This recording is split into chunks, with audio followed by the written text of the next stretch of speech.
Test ও টি-20 cricket থেকে অবসরের ঘোষণা দিয়েছেন সাকিব আল হাসান। কানপুরের টেস্টে মাঠে নামার আগের দিন সংবাদ সম্মেলনে এই ঘোষণা দিয়েছেন সাবেক এই বিশ্বসেরা অলরাউন্ডার। আগামী 21 অক্টোবর দক্ষিণ আফ্রিকার বিপক্ষে ঘরের মাঠে টেস্ট সিরিজ খেলে সাদা পোশাক তুলে রাখবেন সাকিব। তবে দেশে ফিরলে নিরাপত্তা নিশ্চিতের দাবি জানান তিনি।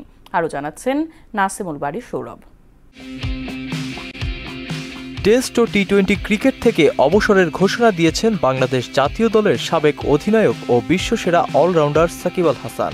বৃহস্পতিবার ভারতের কানপুরে এক প্রেস কনফারেন্সে অবসরের ঘোষণা দেন তিনি। যেটা ফিল করেছিলাম যে আমার লাস্ট সিরিজ হবে টেস্ট ক্রিকেটে স্পেশালি, সো ওইটা নিয়ে আমার চিন্তা ছিল এবং এভাবেই ফারুক ভাইয়ের সাথে এবং বোর্ডের সিলেক্টরদের সাথেও কথা বলা হয়েছে যে যদি সুযোগ থাকে আমি যদি দেশে যেয়ে খেলতে পারি, মিরপুর টেস্ট হবে আমার জন্য লাস্ট। এ সময় তিনি জানান টি-20 বিশ্বকাপই ছিল এই সংস্করণে তার শেষ ম্যাচ, তবে ওয়ানডে খেলে যাবেন। পাকিস্তানে হতে যাওয়া চ্যাম্পিয়ন্স ট্রফির পর ওয়ানডে থেকে অবসরে যাবেন সাকিব, স্পেশালি টেস্ট ক্রিকেটে, এবং সেই কথাটা বোর্ডের সবার সাথে বলা হয়েছে এবং তারা এই বিষয়টা জানে এবং তারা চেষ্টা করছে যে কিভাবে এটাকে সুন্দরভাবে অ্যারেঞ্জ করা যায়। সাকিব জানিয়েছেন অবসরের বিষয়ে তিনি এরই মধ্যে নির্বাচক প্যানেলের সঙ্গে আলোচনা করেছেন। সর্বশেষ ঘরের মাঠে শ্রীলঙ্কার বিপক্ষে টেস্ট খেলেছেন সাকিব। এরপর দেশে ফেরা হয়নি তার, তবে দেশে ফিরে নিরাপদে দক্ষিণ আফ্রিকার বিপক্ষে টেস্ট খেলে অবসর নিতে চান।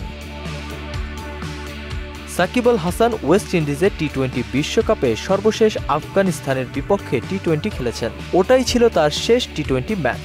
এছাড়া আগামী বছরের ফেব্রুয়ারিতে পাকিস্তানে চ্যাম্পিয়ন্স ট্রফির আসর বসবে। ওই আসর দিয়ে ওয়ানডে ক্রিকেটকেও বিদায় বলতে চান তিনি।